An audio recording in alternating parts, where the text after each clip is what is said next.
মূলা একটি অত্যন্ত পুষ্টিকর এবং পরিচিত শীতকালীন সবজি। মূলা ভিটামিন সি, পটাশিয়াম এবং কোলেস্টেরল চমৎকার উৎস। এতে ক্যালোরি খুব কম থাকে, যা ওজন নিয়ন্ত্রণে সাহায্য করে।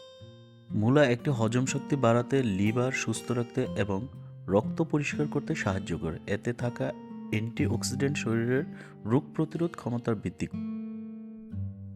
আমাদের দেশে সাধারণত দুই ধরনের মূলা দেখা যায়, সাদা ও লাল।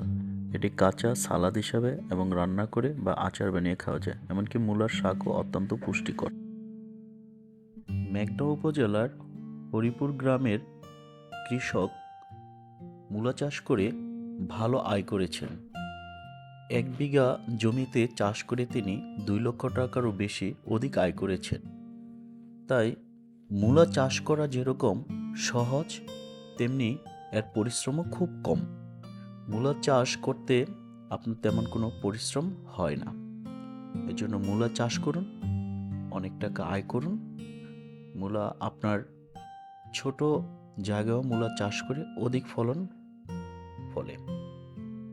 আসুন আমরা সুস্বাস্থ্যের জন্য শীতকালীন ফসল বুনি এবং আমাদের টাকা রোজগার করি, আয় করি এবং আমাদের পরিবেশ রক্ষা করি।